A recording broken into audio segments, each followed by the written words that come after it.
जय हिंद दोस्तों, स्वागत है आप सबका आपके YouTube channel ex serviceman guide में। दोस्तों, जो हमारे candidates IBPS clerical mains exam में सफल हो चुके हैं, उनकी तरफ से हमें बहुत रिक्वेस्ट आ रही है। बहुत सारे मेल्स मुझे प्राप्त हुए हैं कि रिगार्डिंग डीवी, बड़ा कंफ्यूजन उनके माइंड में कि सर डीवी के लिए हमें क्या क्या डॉक्यूमेंट्स लेकर के जाने हैं। दोस्तों, आप जानते ही हैं हम एक्स सर्विसमैन गाइड चैनल में जो भी चीज लेकर के आते हैं विद फुल प्रूफ और ऑथेंटिसिटी के साथ लेकर के आते हैं। तो दोस्तों, ये वीडियो बहुत इंपॉर्टेंट होने वाला है उन सभी कैटेगरी के या फिर जनरल कैंडिडेट्स के लिए जिन्होंने आईपीएस क्लरिकल मेंस का एग्जामिनेशन पास कर दिया है। डॉक्यूमेंट्स क्या क्या लेकर के आपको जाने हैं, उसको जानने के लिए इस वीडियो को लास्ट तक जरूर देखिएगा। मैं सारी चीज यहाँ पे कवर करने वाला हूँ। आप लोगों से रिक्वेस्ट है कि वीडियो को पूरा देखिए, स्किप मत करिएगा, क्योंकि बाद में फिर आप मेरे को पर्सनली एक एक क्वेरी को सॉल्व करना बड़ा मुश्किल हो जाता है।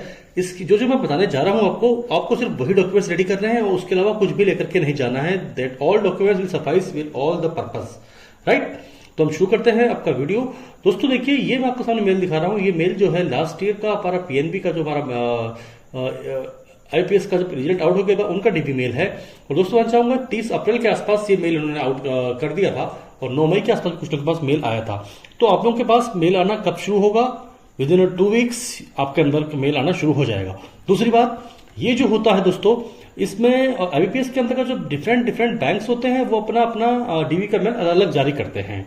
ऐसा नहीं है कि आपके दोस्त का आ गया है आपका नहीं आया, घबराने की जरूरत नहीं है। सबका स्टेप बाय स्टेप एक प्रोसेस होता है, उसके हिसाब से आता है, ठीक है। तो दोस्तों, जैसे ये राष्ट्रीय का मेल बताया था मैंने आपको। देखिए सर, आपको सबसे बड़ी बात आती है डॉक्यूमेंट्स में क्या लेकर के जाने हैं। जो उस पर लिखा हुआ है वो बता देता हूँ, साथ ही आपको अपने एक्सपीरियंस से बताता हूँ कि मैंने ऑलरेडी डीवी अटेंड किया हुआ है कि क्या आपको डॉक्यूमेंट लेकर जाने पड़ेंगे। सबसे बड़ी बात है आपको print out of this call letter, जो आपके साथ कॉल लेटर आ रहा है इसका प्रिंट आउट लेकर जाना है, राइट। और उस पर फोटोग्राफ होंगे, वो ड्यूली आपको उसमें स्पेस दिया होगा, वहां पर फोटोग्राफ लगा लीजिएगा। और फोटोग्राफ वो लगाइएगा जो आपने एग्जामिनेशन के टाइम पे दिया था, ठीक है। एग्जाम सेंटर भर्ती जब फॉर्म फिलअप किया होगा उस टाइम जो रखा था उसको रखिएगा, वो प्रेफरेबल रहता है, ठीक है। आपको फिर एक कुछ टाइम के लिए आपका ऑनलाइन एप्लीकेशन का जो आप लोगों ने भरा हुआ था वो आपका प्रिंट आउट के लिए वो विंडो ओपन होता है, आप वाला प्रिंट आउट निकाल लीजिएगा। हर एक बैंक का अलग रहेगा, वो निकला होगा उसका प्रिंट आउट निकाल के रख लीजिएगा, right. Okay, proof of date of birth, ठीक है दोस्तों। डेट ऑफ बर्थ का प्रूफ आपको लेकर के जाना है। और वो कौन सा लेकर के जाना है? जो आपकी क्लास 10th या इसमें जो आपका क्लास 10th 12th का जो होता है वो मान्य होता है। जनरली क्या होता है, एसएससी का आपका जो सर्टिफिकेट होता है हाई स्कूल का वो, अथवा आपका जो क्लास 12th की मार्कशीट होती है वो सबसे ज्यादा मान्य आपका डीओपी का सर्टिफिकेट होता है, राइट। उसके अलावा कुछ भी वो लोग नहीं मानेंगे। All related certificate, provision certificate, mark sheets for each year, semester, considered mark sheet, final degree certificate regarding graduation on which your eligibility for the post is valid। दोस्तों उसको ध्यान से पढ़ लीजिए। इसका मतलब क्या है कि देखिए, जिसके कारण आपका सबसे बड़ी बात है कि आपको, अगर आप मान लीजिए आप सेमेस्टर वाइज एग्जाम दे रहे हैं तो आपको पास हर सेमेस्टर का मार्कशीट होना चाहिए। मैं आपको फिर से बता रहा हूं, हर सेमेस्टर का मार्कशीट आपके पास होना चाहिए, ठीक है। और फाइनल डिग्री का जो कंसिडरेट बनता है वो भी होना चाहिए। अगर किसी के पास ऐसा है कि ओनली फाइनल डिग्री ही बनती है तो फाइनल डिग्री लेके जाइए। कोई ऐसी यूनिवर्सिटी है जो आपका सेमेस्टर इशू नहीं करती तो चलेगा, अदरवाइज आपके पास सारा सेमेस्टर वाइज मार्कशीट होना चाहिए फाइनल डिग्री का, राइट। डिग्री जो एलिजिबिलिटी क्राइटेरिया है क्लरिकल का है, मैक्सिमम का ग्रेजुएशन होता है, तो उसका आपके पास ग्रेजुएशन का फाइनल मार्कशीट सेमेस्टर वाइज और टोटल कंसिडरेट वो चाहिए। किसी को डाउट है आप हमारे Telegram channel ex serviceman guide पे पूछ सकते हैं, या फिर हमारी ईमेल आईडी exservicemanguide@gmail.com पे भी मुझसे आप क्वेश्चन अपने क्वेरी कर सकते हैं। Okay, certificate, degree, diploma in computer operations, language और proof of having studied computer information computer oblique information technology IT as one subject in high school college institute.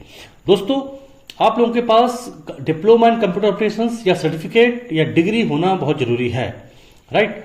और अगर किसी अभ्यर्थी ने अपनी एजुकेशन के दौरान कंप्यूटर पढ़ा है या IT का सब्जेक्ट था, हाई स्कूल में होगा तो भी चलेगा, कॉलेज में होगा तो भी चलेगा, या आपने किसी ने डिप्लोमा वगैरह किया हुआ उसमें कोई इंस्टीट्यूट का रहा होगा तो भी चलेगा, ठीक है।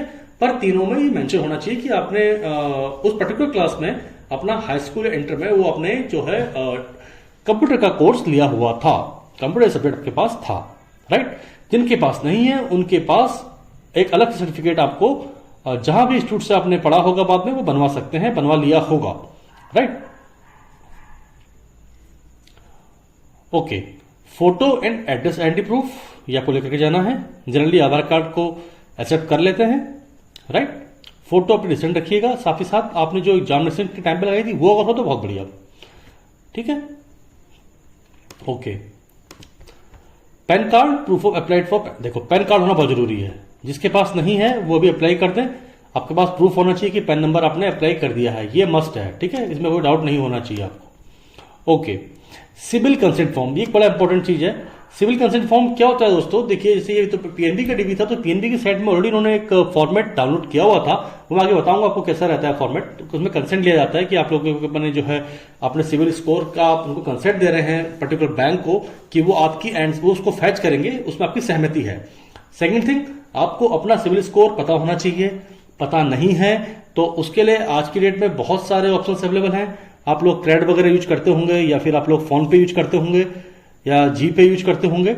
इन सब माध्यमों से भी आपका सिविल फॉर्म पता किया, सिविल स्कोर पता किया जा सकता है, ठीक है। पॉलिसी बाजार वगैरह ये ऑप्शन है।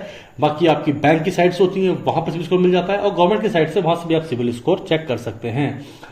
जनरली कितना रहता है, इसके लिए अराउंड 650 से ऊपर रहना चाहिए, यहाँ पर भी जानकारी है, तो उतना वो बहुत जरूरी है, इसके बिना आपको दिक्कत आने वाली है। Right, two recent passport size photograph, ये आप लेके आइएगा। फिर आती है पॉइंट नंबर 10, जो कि है हमारा कास्ट सर्टिफिकेट से संबंधित।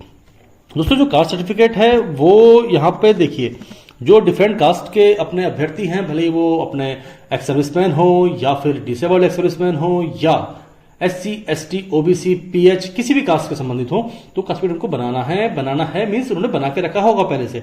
किसी कारणवश अगर नहीं बन पाया है तो आपसे रिक्वेस्ट है कि वो जरूर बना लीजिए। इसका जहां तक मेरी जानकारी है, उत्तराखंड एंड यूपी में इसका एक ऑनलाइन प्रोसेस है, और 2-3 दिन में आपको मिल जाता है, कोई बड़ी चीज नहीं है, ऑनलाइन अप्लाई कर सकते हैं। फिर भी किसी को दिक्कत आ रही है, मुझे आप मेल कर दीजिएगा, या टेलीग्राम में आप मुझसे पूछ सकते हैं, ठीक है। फिर आपका परमानेंट डिसेबिलिटी सर्टिफिकेट, ये जो परमानेंट डिसेबिलिटी वाले कैंडिडेट्स हैं, PH सर्टिफिकेट बेसिकली जो होता है फिजिकली हैंडीकैप वाला, वो आपको चाहिए, राइट।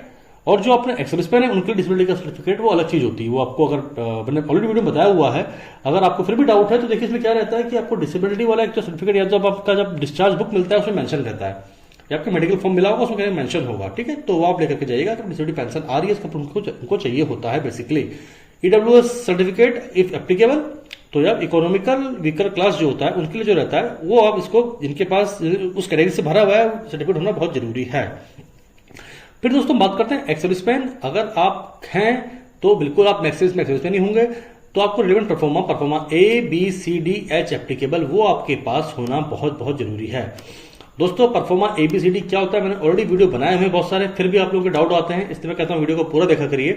देखिए मैं आपको फिर एक बार आपकी सर्विस के बता देता हूं, किसी आपके दोस्त को डाउट हो तो उसका वीडियो शेयर कर दीजिएगा, उनको बता दीजिएगा, क्योंकि इसके बिना आपको वहां पे दिक्कत आने वाली है।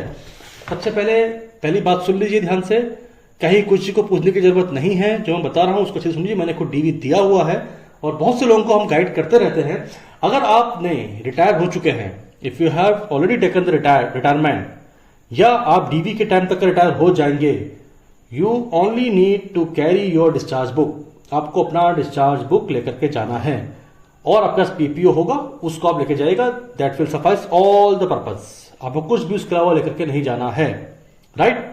अब ऐसे अभ्यर्थी जो अपने लास्ट ईयर ऑफ एंगेजमेंट में हैं, जिनको परमिशन मिल चुका है, एनओसी मिल चुका है एयरफोर्स, आर्मी या नेवी की तरफ से, उन लोगों को अपने अपने हिसाब से परफॉर्मा ABCD लेकर के जाना है। परफॉर्मा ABCD क्या होता है मैंने वीडियो में बता रखा है, आप देख सकते हैं, अदरवाइज मैं परफॉर्मा आपको यहाँ पे अपलोड भी कर दूंगा, या टेलीग्राम में आप आइएगा, उसमें मैं आपको शेयर कर दूंगा कौन सा परफॉर्मा है।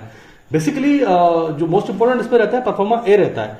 परफॉर्मा A जो है, जो लास्ट ईयर के बंदे हैं, जिन लोगों का लास्ट ईयर रहा है अभी अपने आर्म फोर्सेस में, उनको परफॉर्मा A कैरी करना होगा, ठीक है।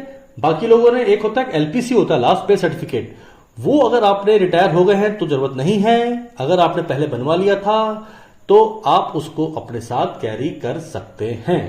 कैसे बनता है, अपने रिलेवेंट आपका जो आर्मी, जैसे एयरफोर्स का हेडक्वार्टर AFCO है, दिल्ली में हेडक्वार्टर है, वहां से आप ये ले सकते हैं।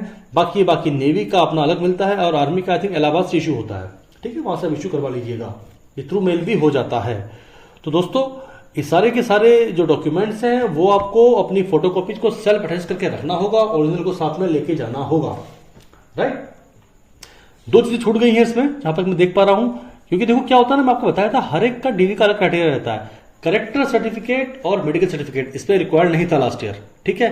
वो फिर सेकंड स्टेज ऑफ डीबी में मांगा गया था। तो कुछ बैंक्स में, कुछ पर्टिकुलर बैंक्स इसको फर्स्ट राउंड ऑफ डीबी भी मांग सकता है। कहेंगे भाई एक राउंड में डीबी होता है, कहेंगे 2 राउंड में होता है। तो जहां पे मांगा गया है उन्हीं को बनाना है। दूसरी चीज ध्यान रखिए, करेक्टर सर्टिफिकेट की वैलिडिटी 3 महीने से ज्यादा नहीं होनी चाहिए। ठीक है, 3 महीने से कम का बनना है। तो आप वेट कर लीजिए, मेल नहीं आया तो वो बन जाता है, उसमें कोई बड़ा इशू नहीं होता। राइट। तो दोस्तों मुझे लगता है इस जानकारी से संतुष्ट होंगे आप। जो भी आपके ऐसे अभ्यर्थी हैं, एक्स सर्विस मैन या किसी भी जनरल कैटेगरी के अभ्यर्थी हैं, उनको अगर इसके अभाव है, कुछ डाउट्स हो रहे हैं, तो आप उनके साथ वीडियो को शेयर कर सकते हैं। जो आपके साथ इशू, कोई पर्टिकुलर इशू आ रहा है जो मैं कवर नहीं कर पाया हूं, वैसे तो मैं सब कुछ कवर कर दिया है। आपसे रिक्वेस्ट है, आप मेरे को ईमेल या फिर टेलीग्राम के माध्यम से क्वेश्चन पूछ सकते हैं, और जितने ज्यादा लोग साझा करेंगे उतने लोगों का भला होगा। आपसे रिक्वेस्ट है, इस चैनल को अपने सभी अभ्यर्थियों के साथ आप जरूर जो है शेयर करें। थैंक यू दोस्तों, thank you very much. Have a wonderful day ahead. जय हिंद, जय भारत।